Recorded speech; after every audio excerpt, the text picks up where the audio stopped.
Hi, I'm Holly Vasilius. I'm a second-year student here in the Culinary Arts class. I'm from Adrian High School. Today I'm going to be teaching you about the creaming method through making chocolate chip cookies. For chocolate chip cookies, you'll need several ingredients. One ingredient is pastry flour, baking soda, salt, 1 egg, vanilla extract, and brown sugar and granulated sugar, chocolate chips, and butter. One distinct factor of the creaming method is how the butter is incorporated. And you need your butter at room temperature, which means your finger should go into the butter, but not be melted like this butter. Because if there's any melted, it will mess up the entire process. You also don't want your butter solid, because that will not even mix.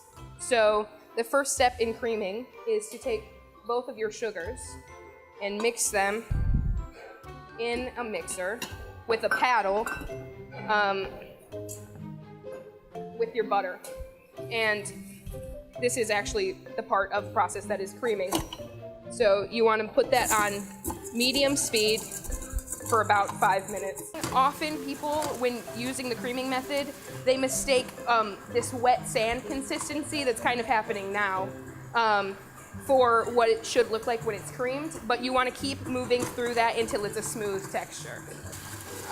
While it's mixing, you'll notice that a lot of the ingredients get built up around the side of the bowl.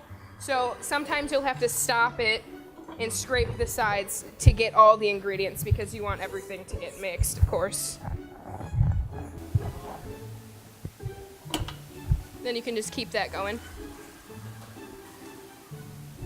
So the creaming method is used for a lot of different things, specifically cookies most often, but also butter cakes, some muffins, and also quick breads sometimes.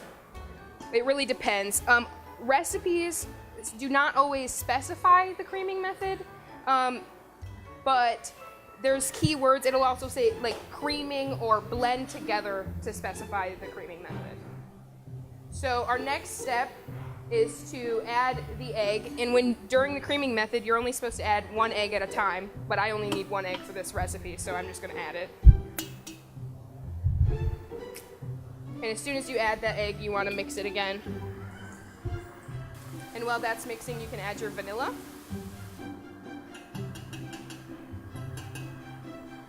And after a while, that'll really start to look like a cookie dough rather than a batter.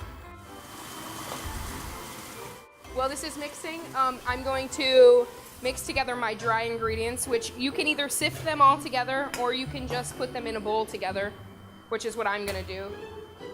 You just stir it with a fork, make sure that it's pretty much all mixed. And when your egg and your vanilla are all done being stirred into your sugars, you can add that. So this is pretty much mixed, so I'm going to go ahead and add my flour. Oh, and my other dry ingredients, it's not just flour now.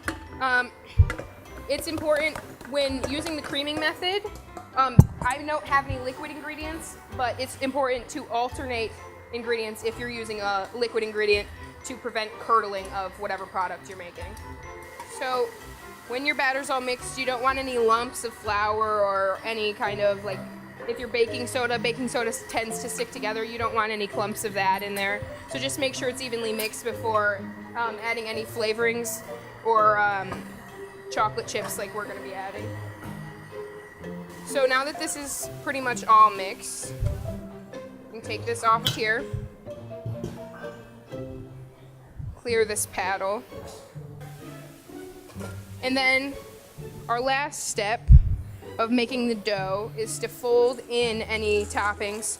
So you just add your chocolate chips and then fold them in. So now that that's done, you can finish and scoop them onto your plate.